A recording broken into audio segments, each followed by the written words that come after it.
Hello everyone, welcome back to Racing Weekly. My name is Rishi Persad. This is a podcast and YouTube show brought to you by Oddschecker in association with Bet365. Incredibly, we're back for our 9th series, and as usual, Steve Ryder is back with me, sporting Movember Tash. Good luck, we'll get more details on that. But traditionally, when we start our jumping season previews on Racing Weekly, we always have this man in alongside us, Paul Ferguson, responsible for Jumpers to Follow. Paul, you were just telling me this is the 19th edition, by the way, here it is, the 19th edition of this Bible ahead of the jump season.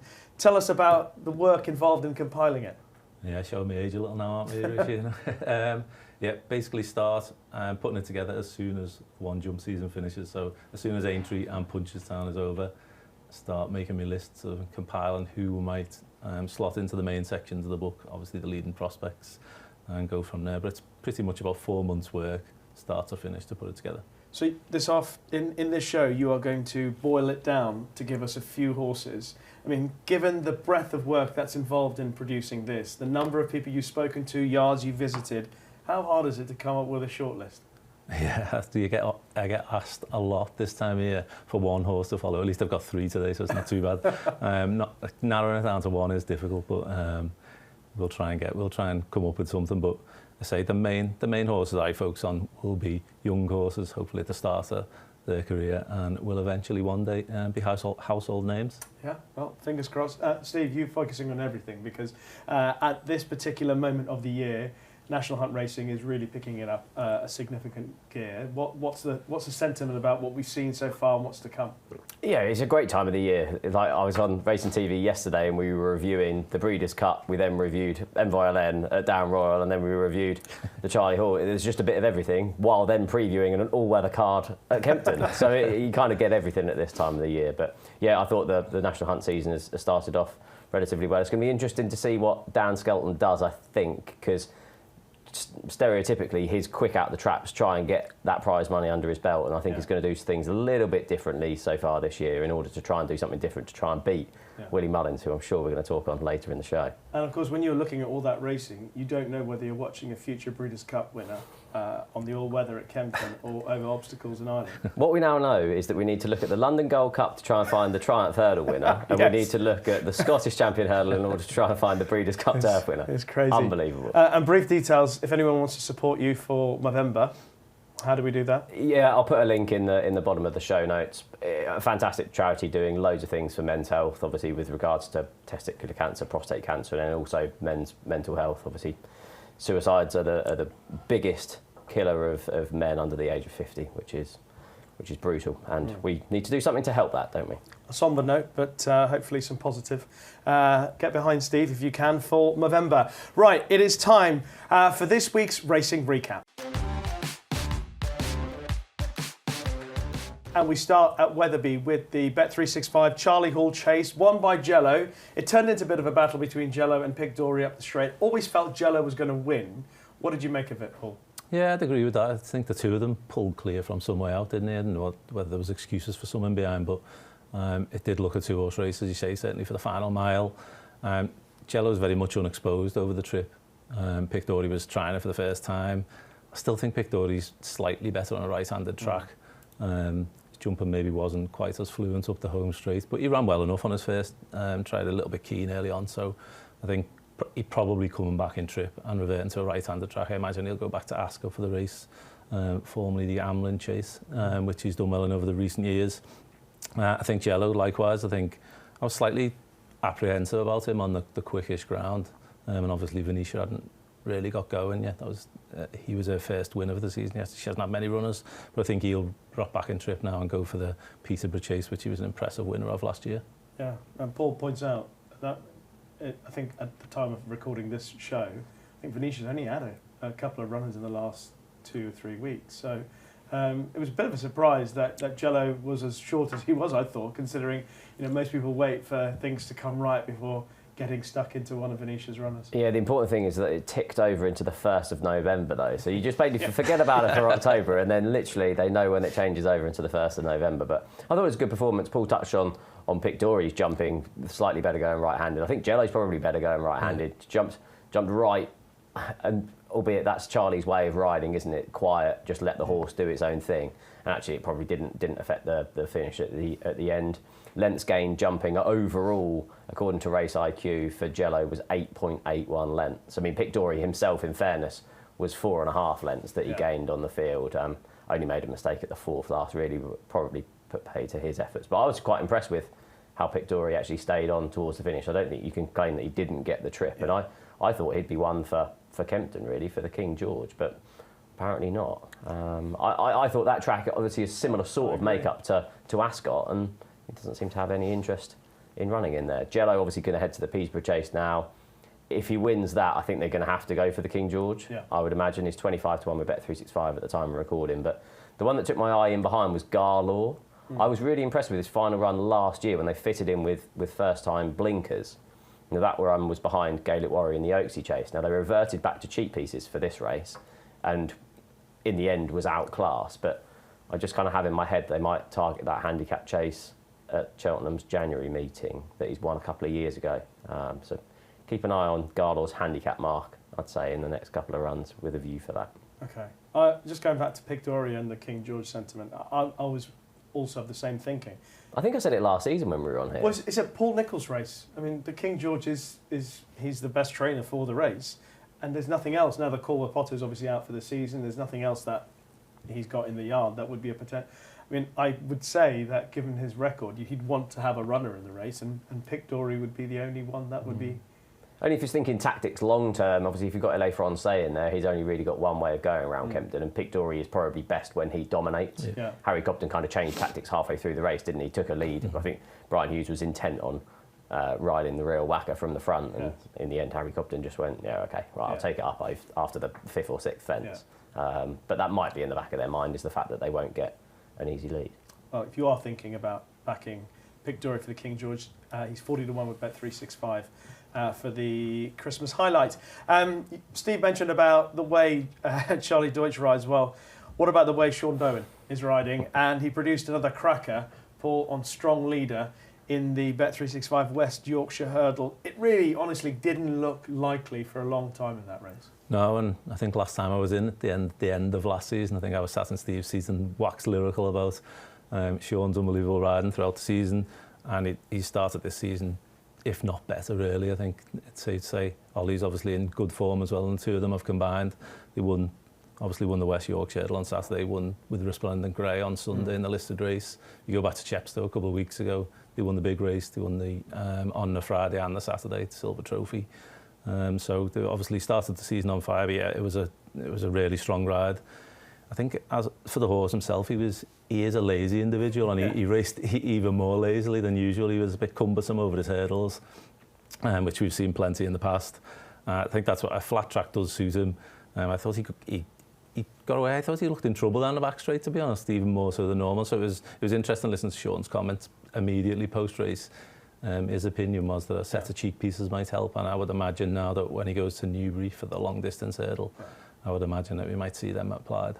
How realistic do you see his chances at the very top level? I mean, is this an opportunity that he took on that occasion because that's his level, or could he be competitive with the cheek pieces in a better top-class staying hurdle race? Yeah, I think if he is to win another Grade 1, I think it'd probably be Aintree again in the spring. I think they've come to terms with the fact now that he doesn't act quite as well at Cheltenham or on an undulating track. So we've seen he won the Liverpool hurdle not last season, season before, ran well in a slowly run race last year. I think that will be his prime target. And I'd say he was fairly forward for Saturday because I think they'd penciled in that Wetherby and Newbury, obviously given the similar track configuration, would be suitable to him. So I'd expect him to go to Newbury with a big chance, and then I think the rest of the season will then be geared around getting him prime for Grand National Day. You agree with the strong leader? That's the sort of horse he is, that flat tracks and those targets have to be pinpointed. 100%. Back at Sean Bowen, he just wins on horses that he shouldn't, doesn't he? It's just unbelievable, really. I couldn't have Resplendent Grey down in trip on Sunday particularly, and without the cheek pieces, it looked like it was just looked like a prep run. But there was just a sense of inevitability, wasn't there? You saw kind of approaching the last, you thought he's going to come and win. Any other jockey on, you'd have thought, oh, okay, you're going to be booked for second here. You touch on jumping, lost 2.5 lengths jumping at his hurdles according to Race IQ. I actually thought it was going to be more than that when I looked at it. Probably owed James Bowen a beer afterwards. I think probably the great did him a little bit of help, obviously leading left across into Take No Chances, who I thought ran a really good race yet again. And it was a strange fall from Potter's Charm, wasn't it? We haven't quite known what's happened there. It was kind of the stride after the fence. It was more of a trip up as opposed to a fall at the hurdle. At least they've said he's okay now. He must be. I was actually just looking at the entries this morning at the Betfair Stayers hurdle closed this morning. He was. I noticed he had been put in that. So yeah, Willie said that he cantered the day after, so there wasn't a bother on him. But it was a shame because it was bubbling up at that stage to be a nice race. I would like to have seen him his stamina tested as well, to be honest. Because early on last season, I thought he looked like a stayer Potter's Charm, but then he seemed to get a bit keener in his races, and I know. So it would have been, and as you say, James set a relatively decent pace on Saturday, so it would have, it certainly would have told us a bit about Potter's Charm stamina. He's thankfully still a horse of potential, and he's all right. Definitely. So still interested to see what happens to Potter's Charm as the season unfolds. One of the most heartwarming stories of the weekend at Down Royal, a horse that we must have spoken about a number of times on Racing Weekly over the years. Steve, I'll start with you on Envoi Allen, a horse who, well, I mean, hopefully he carry on for as long as possible, because if he does go, I think we'll miss him. Yeah. Down Royal just need to build the statue, don't they, of Envoi Allen. What a horse. 10th Grade 1 success, 6th success from 7 starts at Down Royal. It's remarkable, really. He won a maiden hurdle, beginner's chase, Grade 2 chase, and then obviously he's ran in this race for the last 4 years. Only she finished in second in one of those when narrowly beaten by Jerry Colomb. But I just loved his enthusiasm for it. The way that he really put daylight between, albeit a weak field, but between 2 out and the last. And then we had the close-ups on Racing TV yesterday, and jumps the fence, ears prick forward. Yeah. Oh, okay, I know where I am. Job done. He's just an incredible one. Found a 50. I didn't think the 3 mile experiment really worked with him. I don't think he'll be trying that trip again until maybe a bit of better ground at the end of the season. But yeah, nice performance. Probably not form that we're going to look back on too fondly going forward, though. But when you look in Paul's jumpers to follow, and you say you concentrate on the young horses, I mean, that's what you're ultimately hoping to discover, the next Envoi Allen, because that's the sort of horse that jumping fans, racing fans, fall in love with, come back year after year. Sometimes they do last as long, but it is very rare when you get a horse like that. Yeah, to have that longevity at that level as well, I think is unusual, but I think that, again, that is, like you say, that's what warms the heart of the national hunt race. And in comparison, sometimes you see people comparing the flat game to. I think that is where that's the standalone difference, really.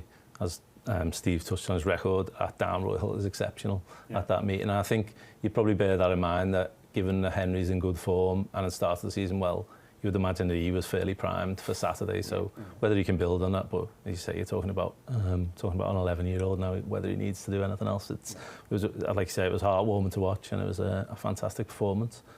Before we round up some other things, the champion hurdler reappeared in the Bet365 Mares Hurdle at Wetherby Golden Ace and was beaten by Katira. Immediately, obviously put into context, a champion hurdle win wasn't entirely straightforward, but we were hoping for a bit better. Her connections were pretty enthusiastic about the space she was in ahead of the return. Yeah, I thought she was struggling around the side of the course as well. It looked a bit inevitable, but she did stop rather quickly once they entered the home straight. Maybe Lorcan accepted the situation. Obviously, it was only a 2-runner race, so he wasn't like he had to go chasing down Katira or anything. Katira has probably wound up for it again. Dan's won that race 5 times now in the past 10 years.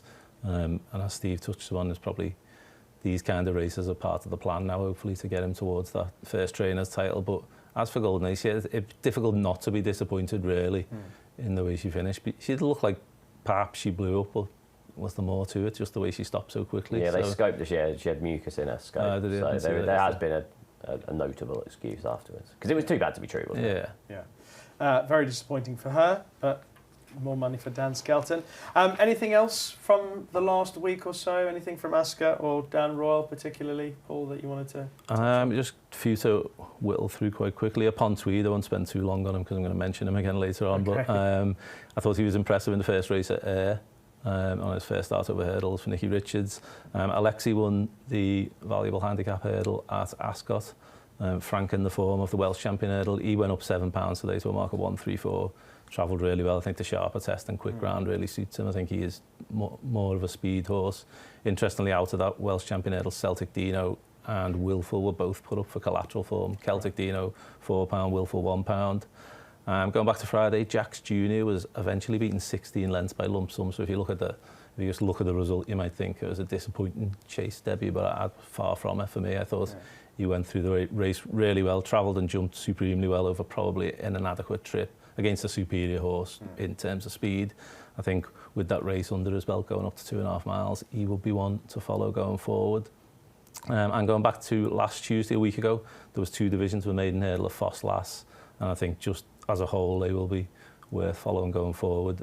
Stars and a horse I particularly look forward to. He's one who features as a leading prospect this year. He won Division 2, which was probably more slowly run. It was turned into a bit of a sprint in the end. I think a truer test will suit him. He'll be a good horse going forward. And Division 1 was won by Kalkbrenner, although it was a fair bit quicker. I think they omitted the second last on that occasion, so obviously take that into account. But Ben Paulin's another trainer who seems to have hit form at the minute. He introduced another nice horse at Stratford, maybe Thursday, Taurus Bay.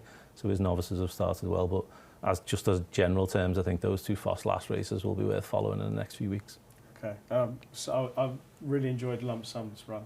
I thought that was a small effort to get going. Yeah. I love the way he jumped, and I think it was I think Jax Jr. ran better than the effort, because I think going down to the last, it looked like it was going to be just after the last, he just got away from it. Again, I think Tom Gann, I think he accepted the situation, and he definitely looked to me like he'd come forward for the run the way he finished. Lump Sum, I'd say he'd be another one probably when you're looking towards the end of the season. He might be one more for Aintree than Cheltenham, I would have thought, if he's going to develop into a Grade 1 performer. But he's always been such an honest horse over hurdles. I'm hoping he continues in that vein. What about you, Steve? What else would you like to add into the mix? It's more jockeys and trainers that are kind of riding and training really well at the start of the season. I thought Brendan Powell particularly is riding really well at the minute. Obviously Sean Bowen, Ollie Murphy training wise, Ben Paulin particularly, he's on his reappearance, chasers especially.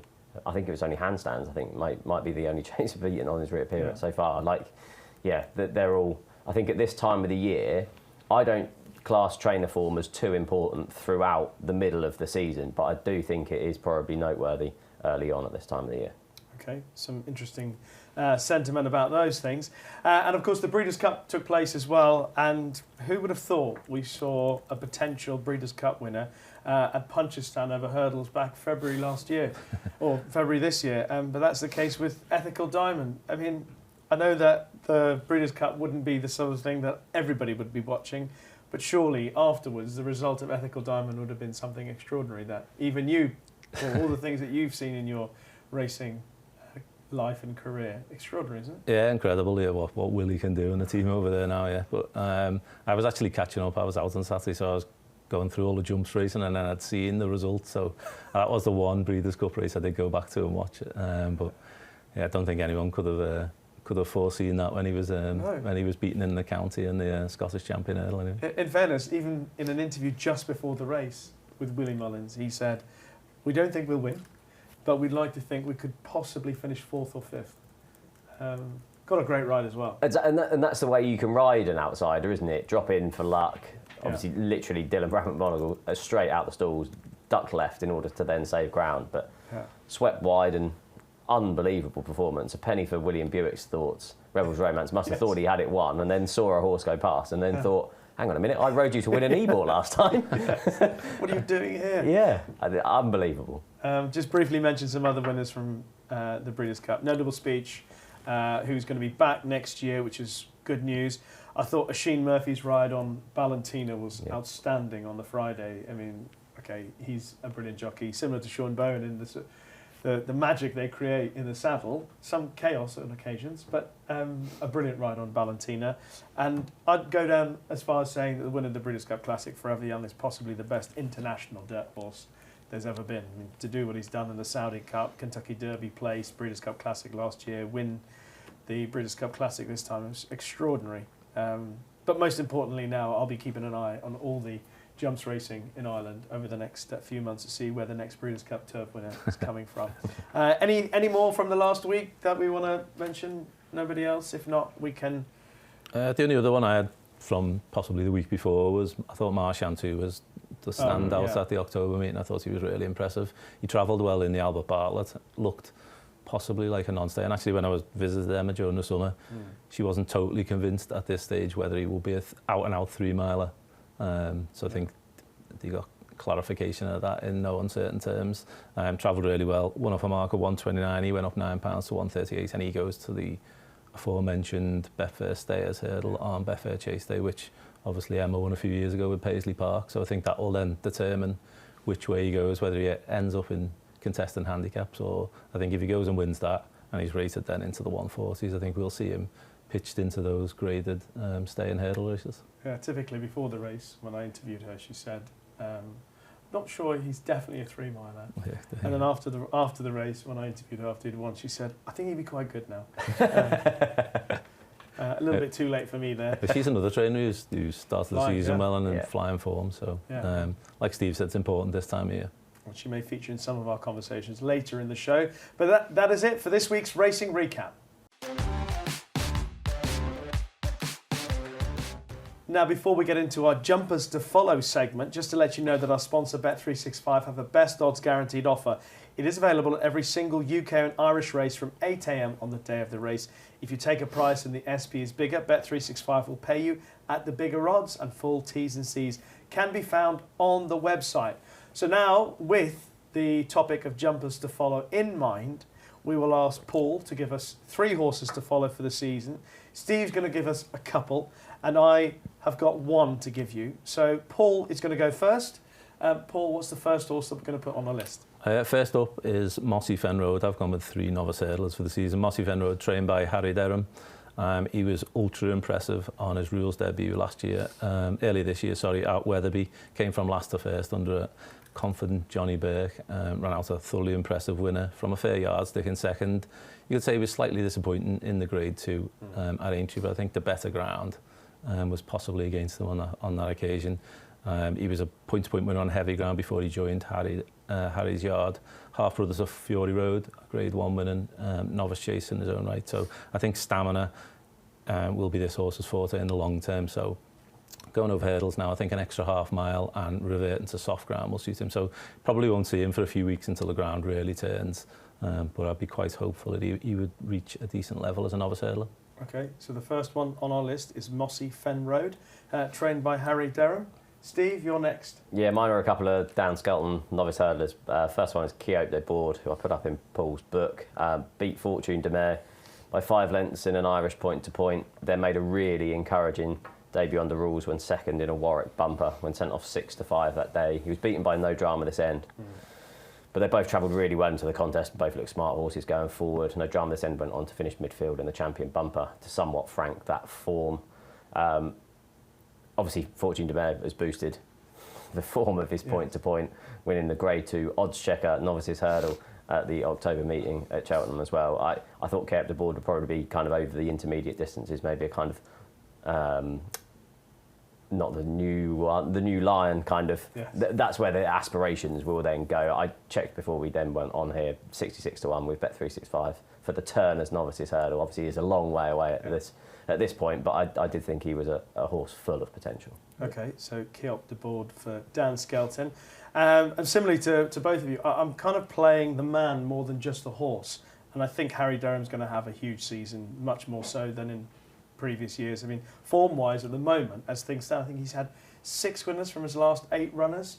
And through from the end of October to the beginning of this month, it's been absolutely relentless, his run of success. So with that in mind, I'm going for Just Enemy, the horse that he went to 320,000 to keep in the yard after the David Maxwell dispersal. Horse who's run 3 times in France, won a couple of times. Had an entry in the Imperial Cup at the back end of last season, didn't take it up. I think it's a horse who might actually stay a bit further, judged by the performances in France. Seems to travel really well, very highly thought of, some positive noises as well. So Just Enemy, not sure who the owners are for Harry Derham, but I think Harry Derham's going to have a huge season. I think he's got about 120, 130 horses. And we're talking about Harry Durham and Dan Skelton.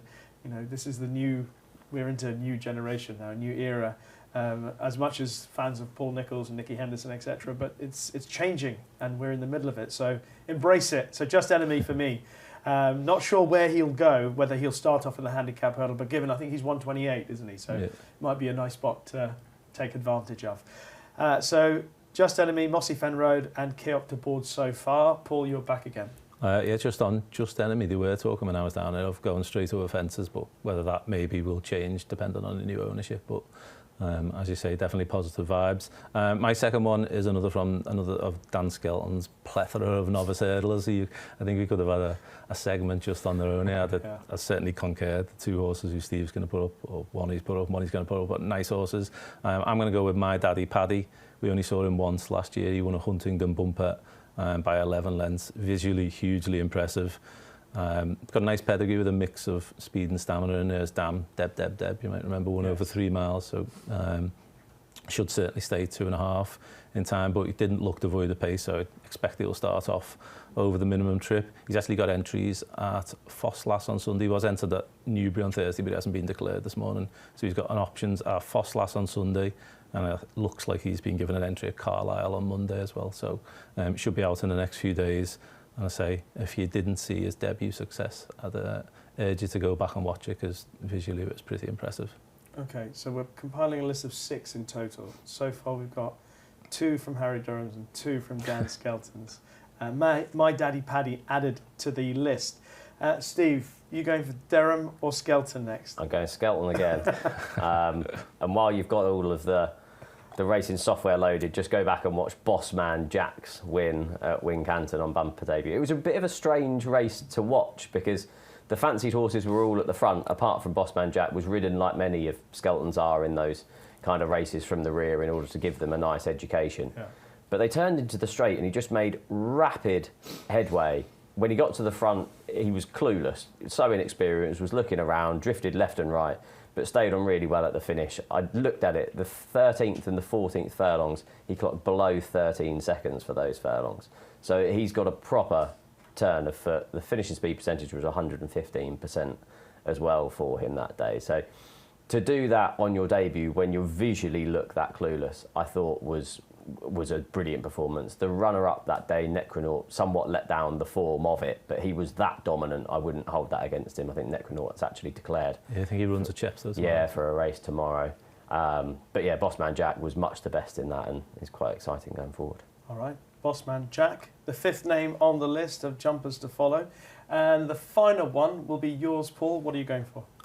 Just on Bossman Jack. A nice pedigree as well. He's half brother to Gidley Park. So after he won that race, I thought he was a shoo-in maybe for the valuable Goffs one. Yeah, he did. He had a slight setback, but Dan ended up winning it anyway with Cadastral. So another one who probably could have entered this list. And he's another one who goes to Chepstow tomorrow. I'd say, talking about looking at Fosslas maidens from last year, the races from Chepstow tomorrow will certainly be worth following going forward, but sorry for digressing. No, that's right. You touched on the pedigree there around half to. I didn't actually mention the fact that Keop de Board is actually obviously related to Kopek de Board and Utopia. Yeah, further down the line. Closely related that side. So yeah, the pedigrees are both there for mine as well.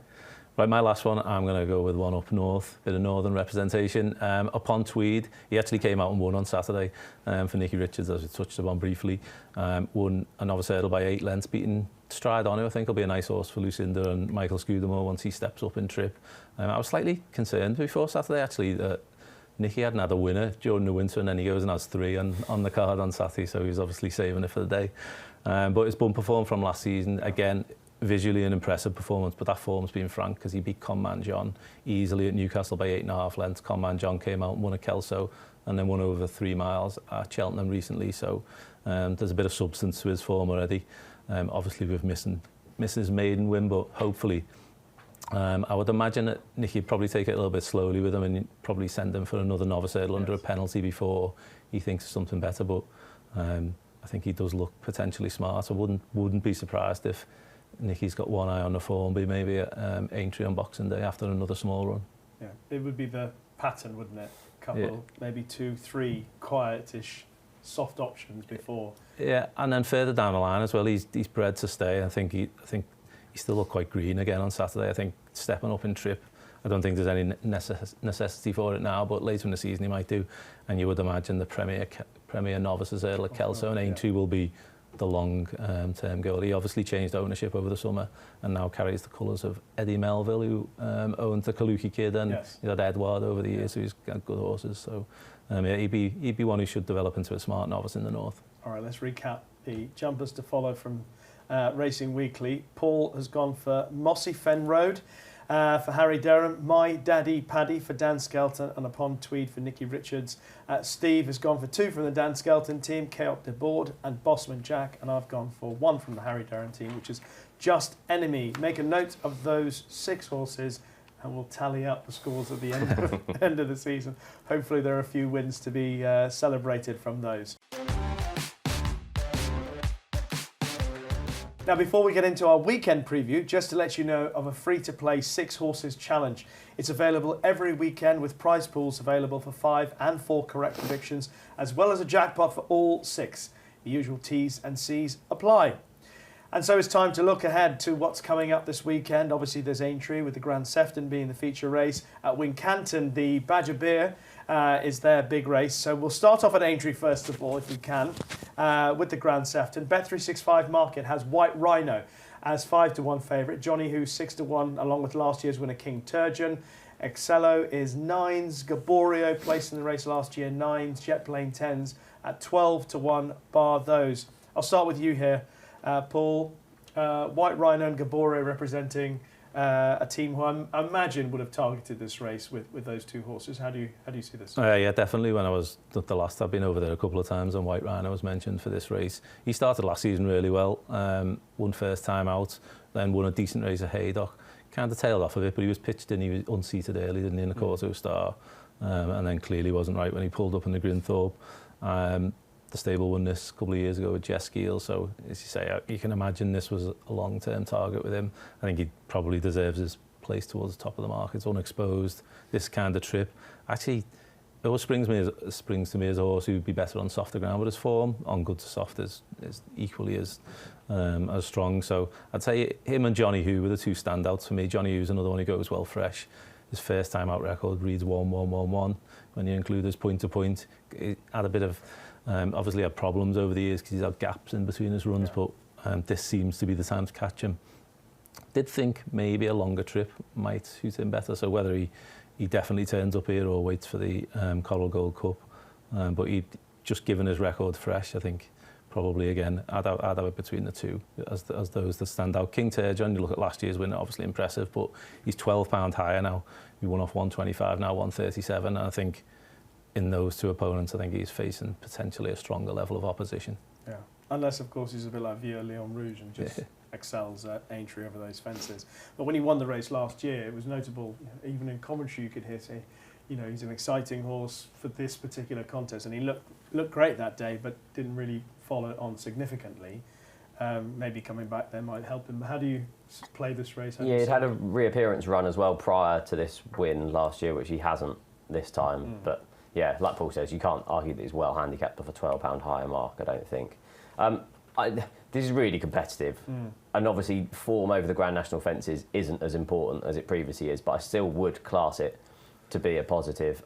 I'm with Our Power, who I backed in the 2023 Grand National, and I was getting quite excited going out on the second circuit. Jumped well, travelled well, and then he only weakened late on when his jumping kind of led him down, was 11th, beating 55 lengths. But his jumping only got worse when stamina became an issue, so I'd happily let him off those kind of jumps towards the end of the race. He was second behind King Turgeon at Cheltenham at the December meeting last year, giving him £7. He only gives him £5 here, so they're quite closely matched. But he's really good fresh, and Sam Thomas, particularly as a trainer, is just such a brilliant target trainer, particularly on their reappearances. So that run there was after a 377-day break. He's also won after 228 days, 119 days as well. So I thought this would have been a logical target for Our Power early on in the season, and given how well Sam Thomas's are running, when there's a definitive target, the likes of Celtic Dean obviously winning the Welsh Champion hurdle, I thought he was overpriced at 14 to 1. Okay, our power 14 to 1 indeed with Bet365 for the Grand Sefton. I mean, I asked you about the two Ollie Greenard, Josh Guerrero horses because I like Gaborio. Obviously ran well in the race last year when he was third. I mean, you look at the handicap mark, he's £3 lower for his comeback run. I presume that, like with White Rhino, they'd have gone, right, okay, let's get him back for this race. Yeah. He's going to be on a decent mark. We know that he goes well at the track and over the course. So I thought at 9 to 1 he would be the play for me. So that's a look at the Grand Sefton, which is at Aintree on Saturday. Also on Saturday, it's the Badger Beer at Wincanton. And I will take you through the market for that. And funny enough, by the way, Art of Diplomacy is in everything. I think he's got 5 entries this weekend.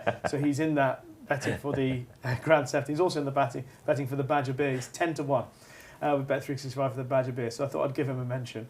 The Doyen Chief is the 5 to 1 favourite with Bet365. Cobra Queen, possible Irish contender for Henry de Bromhead 7s. Lowry's Bar, 7 to 1. Hang in there for Emma Lavelle, 8 to 1. Largy Poet, 8 to 1. Wise Guy, 8 to 1. 3 under through 5 9s. 10 to 1, Art of Diplomacy, and a few others. Let's start with you here, Steve. Where do you start? I thought, by the way, when I was looking at it, there weren't that many that screamed that they were well handicapped in this. No, the first thing I found this tricky, so the first thing I looked at was trying to find trends. This is going to be a bit of a theme running through this meeting, really, but Paul Eccles has a really good record in it, won it 6 times since 2010. He has both 3 under 3.5 and Largy Poet. The latter won by 10 lengths on his chasing debut at Exeter in February, then ran well to finish second by Lord Accord at Fontwell. Lord Accord was the horse that finished second in this last year, if you remember, behind Al Dancer, who was winning it at the age of 11. Again, a Sam Thomas horse on reappearance, running really well. I thought that run by Largy Poet to finish only 3 lengths behind an experienced rival on only his second start was a really good effort, and he runs here off the same mark. So I thought Largy Poet, if he was to run in here, it probably wouldn't be an anti-post proposition because there aren't jockey bookings, and like you said, there's horses entered here, there and everywhere. Yeah. But yeah, if he was declared, I thought he was the one, as you touched on, that you could claim would have improvement off his mark in comparison to a few who I don't think you could.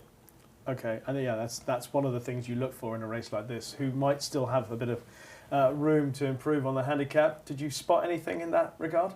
At this time of year, I'd normally look in these races towards the second season chasers. So Lowry's Bar and the Doyen Chief would be an obvious couple. Lowry's Bar's early season form last year was strong. He ran a race we sponsored actually at Bangor, which was won by Jaguar, obviously. That worked out really well.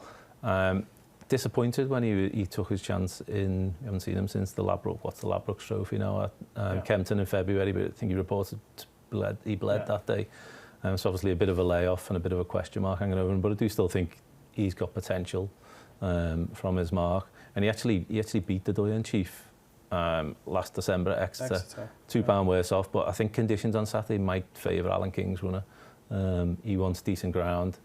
And again, he's one I spoke about when we came in on the final show last year. He didn't take up his engagement at Sandown, but he'd won his last 2. Both of those came on good ground, and his 2 only start to events over 3 miles. So in terms of conditions on Saturday, I think he's got everything in his favour. So if he's to land one, a nice prize, that might well be it. I'm with you. I like the Doyen Chief as well. The 2, you mentioned the run at Exeter when he was third to Lowry's Bar last year. And the 2 wins at the back end of last season, travelled, jumped really well. I mean, I think the better the race is, he might travel a bit longer because he seemed to idle both wins. He seemed to idle when he got to the front. Yeah, definitely he did. At Warwick, one of them, wasn't it, I think? Yeah, Sail Away nearly got close to him at the end, and at Kempton he picked it up and was out in front, and then they closed it down a little bit, but he jumped well, so fingers crossed. I like him. I think he's, 137? 137, yeah. I thought he's got a bit more. Yeah, towards the end of last season, like I say, I thought he was just coming to the boil to win a nice prize, so hopefully that's the case, and Alan isn't in bad form at the moment as well. So the other one up the top of the market, obviously Cobra Queen. You'd have to respect if Henry sent her over. She's also in the Rising Stars. I thought she looked like she looked, certainly if she ends up in the Rising Stars, I thought she looked like she was more about stamina when she won last time. So whether she comes here, obviously British handicap mark hasn't been revealed just yet, probably will be by the time we go to her, but I thought she looked more about stamina, so Wouldn't do it too often, but I'd probably be looking to take her on for one of Henry's. Yes. Well, we might talk about her when we get to the Rising Stars Novices Chase in a moment. But let's talk about the elite hurdle first at Wincanton. And no surprise that Rubo is at the top of the market with Bet365, 4-6 after his return win at Kempton. Gibbs Island, 5-2. Nappers Hill, obviously, has had a bit of time off the track, 5-1. Calico, 10s. A Fortune de Mer, also 10s, and it's 16s bar those. Where do you want to start here? I think Rubo's the obvious place to start, isn't he? Going for his third straight win in the race. Had the same preparation, won the listed race at Kempton. So I did read in Paul's stable tour that there is the option of switching him to the Holden Gold Cup on Friday, but just looking at the makeup of that race, you'd be surprised if he didn't take his chance to win a third elite hurdle. The way that Paul Nicholls targets prize money, you 4-6 versus whatever prize is. He's 5-1 for the Holden Gold Cup. Yeah. I mean, I presume if Caliph de Burley runs... Yeah, that was the thing. That was the proviso that it said in the stable tour. If Caliph de Burley doesn't run, which we might get onto shortly, he could be switched there because the ground would be more suitable, but I'd be shocked if he doesn't run at Wincanton. Nappers Hill, I think Paul's got an eye on the graduation chase at the Betfair meeting with him. Right. I know when he was originally meant to run in the Silver Trophy, wasn't he, at Chepstow? And I think it was almost as a prep run. So I just have that in the back of my mind. If Nappers Hill's hit, I think going over fences is the intent with him. Gibbs Island was impressive again. That was a race we sponsored at Chepstow, and he ran out a thoroughly impressive winner. Went up from a mark of 132 to 140. As you say, as we're sat here, we haven't got the weight, but I went back through the race conditions. I don't think he receives anything for his age allowance, so he'll only receive £6, I believe, from Rubo. So he'd still have a little bit to find at the weight. Yeah, it looked on paper straightforward task if Rubo lines up for this. Is that how you see it? It is, yeah. Paul Nicholls has won this a record 10 times, including with the likes of Azertia, Celestial Halo, Zarkander, Irving, Nappers Hill and Rubo the last 2 years. So this is one of these targets that Paul Nicholls has early on in the season. Dan Skelton has 4 entries out of the 8, including the Cheltenham November meeting at winners, Fortune de Mer and Calico. Harry's jocked up, well, he was last night on Fortune de Mer, which would be interesting to see him run, obviously, as a novice in this. The only proviso I'd have on that, he settles better, obviously, in a big field. He's a keen horse. And if this ends up being 4 or 5 runners, I don't think that will suit him. It'll be another run towards the county hurdle. I think he even said after. Yeah. I think he even said after he won the Grade 2, it was working back from the county. So he'll be getting them 5 runs in. Exactly. So that would be a slight concern if you're looking at that. I then checked the 4-year-olds record in this race. So there have been winners. So Rao won it in 2016. Fusel Raffles won it in 2019. So 4-year-olds have won this race previously. Obviously, both Gibbs Island and Hamlet's Night have both entered for that. But yeah, Rubo did the job on his reappearance, and I think he'll probably do the job in this race again. But you obviously mentioned Sir Royal, and obviously if Rubo were to win on Saturday, he would equal the feat of Sir Royal and winning the Elite Hurdle 3 times. And that's why he's as short as he is with Bet365. Now, the next race we'll talk about is indeed the Rising Stars Novices Chase, for which Blue King Daru is the 11-10 favourite. We already mentioned Cobra Queen, who's in the Badger Beer. She's 3-1, and guess who's after diplomacy's in this as well, 9-2. Third choice with Bet365. Double Powerful, 9-2. He's also got a couple of entries over the weekend.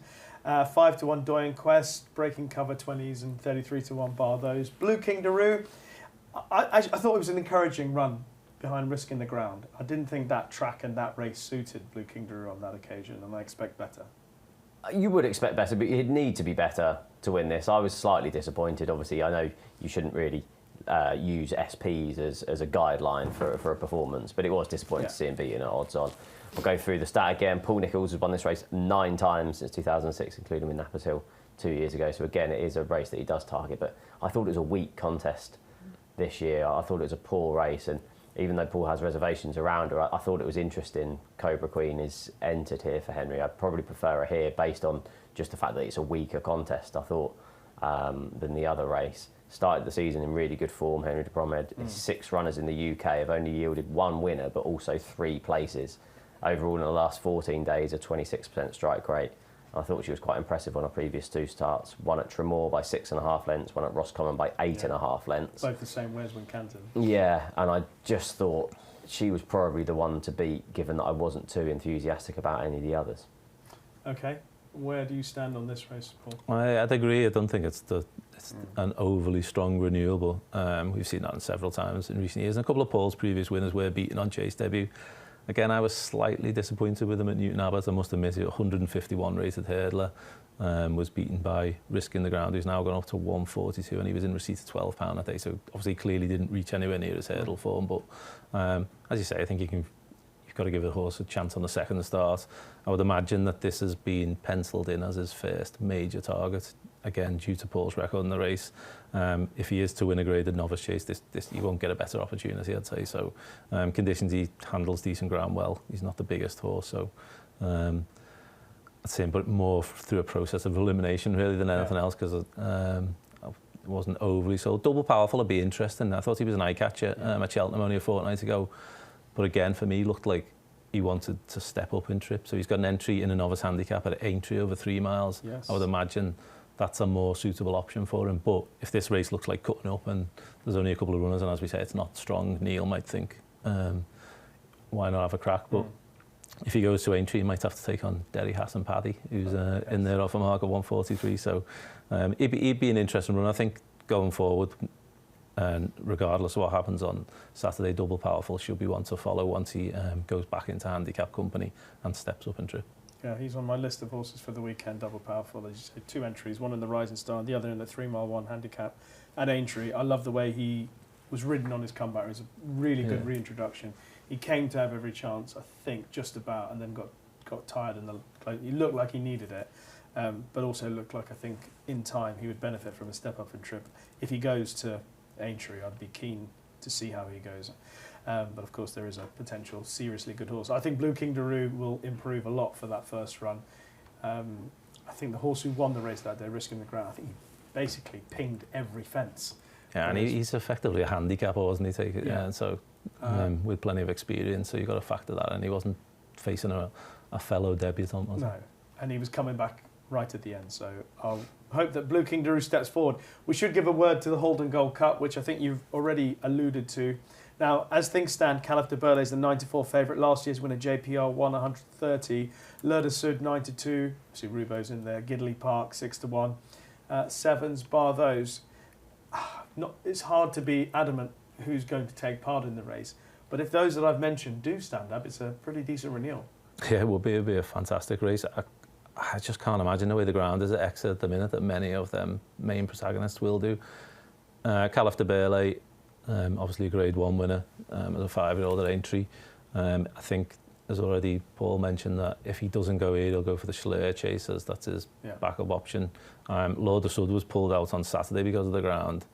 Gidley Park's a huge horse who I've mentioned the past couple of years here. I've obviously been a big fan of him since he won his bumper when he beat the Jukebox Man. I think conditions at 2 mile 1, allowing him to bowl along at Exeter would be ideal if it was soft ground, but I can't imagine Harry would allow him to take his chance on relatively quick ground. So I could see all 3 of them coming out, and probably the one who will take his chance is JPR1. He's obviously got a fine record fresh, and he won the race last year.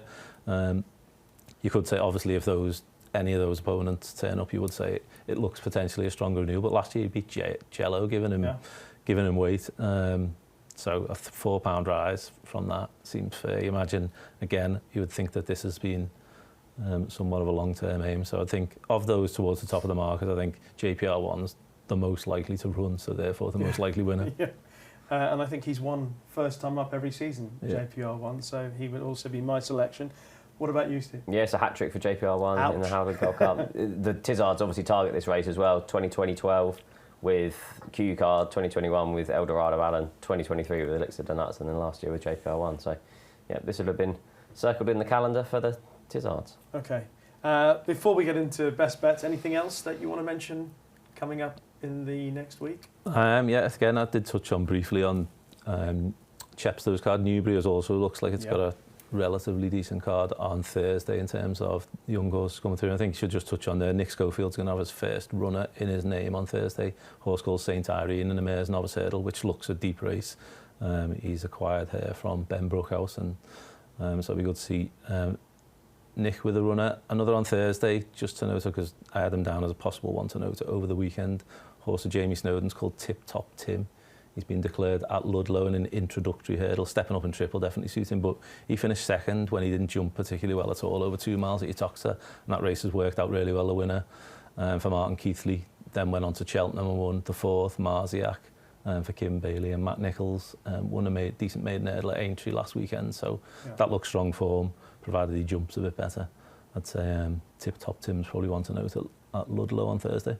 Okay, so some more names for you to bear in mind ahead of this particular weekend. Steve, anything else you want to add to the list? I mean, he's not going to be a price, but Ilite Tomp has been declared for the Clonmel Oil on Thursday. Obviously, he only defeats Overfensive, who have come at Limerick behind Gaelic Warrior, and then behind that rival in the Arkle, beat John Bond by 5.5 lengths in the celebration chase when we last saw him, which was just an incredible training performance, really. Yes, John Bond was off the back of a long season, but that was an unbelievable performance, really. So it's really nice to see him out early on this season.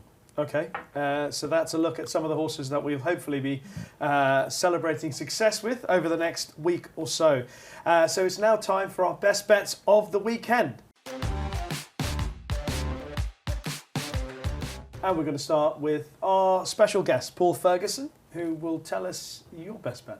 I'll go with Don't Mind If I Do. Hopefully runs. He was a non-runner at Wetherby last week, so hopefully runs in the 0 to 120 handicap hurdle at Aintree on Saturday. He's also actually mentioned last time I was in, and he didn't run again at the end of last season, so hopefully he turns up. But if you go back, he only had 3 runs last season, one on his second attempt. First time out, he ran a respectable race against the good horse Castle Ivers, the pair pulled clear at Warwick. I was there that day. Disappointed on his final start, but I'm pretty sure he didn't like the heavy ground, and that blunted his speed at Wincanton. So reverting to a sounder surface will suit. I think a mark of 120 is definitely capable of winning handicaps this season. If you go back to his one run the previous season, he ran in a valuable Goffs bumper at Newbury, finished second to Regent Stroll when he came from a mile back. 4th that day was Green Splendour, who won the Grade 2 at Aintree last year bumper. 5th, Crest of Fortune, who ran in the double powerful race and was placed in Grade 1 novice hurdle at Aintree. So even going back to that bumper form, he looks potentially well treated, and he's open to plenty of improvement. So with conditions to suit, Don't Mind If I Do on Saturday. Okay, Don't Mind If I Do. Aintree on Saturday for Paul. Steve? I'm going to go big for the Grand Sefton. I'm going to go for Our Power. I really liked his run in the 2023 Grand National. That proves that he likes the fences. Just Sam Thomas, when he targets these races, is unbelievable, as he showed with Celtic Dino in the Welsh Champion hurdle. And yeah, he's got good form fresh. He's won after 377 days, 228 days and 119 days. So yeah, Our Power I thought was overpriced at 14 to 1. Okay, so Our Power 14 to 1 for the Grand Sefton. And I'm going to go for the Badger Beer, and I'm going to go with the horse who's at the top of the market, the Doyen Chief, who is 5 to 1 with Bet365 for that race. I really loved the way he progressed through the season. I think the ground will suit him. If they go a good pace, which they often do in the Badger Beer, it'll help him travel for even longer, because he does, I think, idle a little bit when he gets to the front. And I can imagine him travelling best of all, and hopefully he continues his improvement. I don't think 137 is the limit of his capabilities, which is what I think you need to find in a race like that. So it will be the Doyen Chief, Alan King, in the Badger Bear handicap chase on Saturday. So just to recap those 3, Don't Mind If I Do, Aintree, Saturday. Our Power, 14 to 1, Bet365 for the Grand Sefton at Aintree on Saturday. And the Doyen Chief, 5 to 1 for the Badger Bear handicap chase at Wincanton, also on Saturday. That's just about it. Paul, are you out and about going racing this week? You got to get an opportunity to do that? I might be at Aintree on Everton playing, so I might go for the first couple of races, which I did last Sunday before going the match. So I might go over for the maiden hurdle and the first 2 or 3 races. Then How's the new stadium, by the way? Amazing. Yeah. Just need to improve the performances somewhat. So, but then next week against Sunderland, was that it? Yeah, last night. Yeah. So. It started all right last night. It's a bit disappointing in the second half, but less said the better there. Next week I'm at Carlisle Monday, Hereford Tuesday, Bangor Wednesday. So I think I'll stay home for Cheltenham and watch that on TV. Yeah. And are you doing a bit of a book tour as well? We're sponsoring a few races there, so sponsoring all 3 days actually, yeah. Brilliant. Okay, and what about you, Steve? Are you out and about? I'm at Kempton on Monday. It's going to be the first time that I'm going jumping at Kempton. I've been on the all-weather loads, but it's the first time jumping at Kempton since Q Card beating Vautour in the King George all those years ago. So yeah, if I get a finish as good as that in one of the races on Monday, I'll be fairly happy. Normally get a couple of interesting runners there. Icky Anderson will probably Hopefully. unleash something useful there. Yeah. Lulamba over fences. We'll Who knows? see. Okay, well, that's it for this week's episode of Racing Weekly. Thank you very much for joining us. Brought to you by oddschecker in association with Bet365. Thanks to Steve Ryder. Best of luck with Movember. Hope you raise loads of money. And, of course, to Paul Ferguson for joining us. Good luck with the jumpers to follow. Hope Thanks, that the sales are good. And I hope that there are a lot of winners in this book. Paul, thank you very much. Enjoy the racing in the next week or so. Don't forget that we are back next week to help you preview and look ahead to the November meeting at Cheltenham. But until then, from the Racing Weekly team, bye-bye.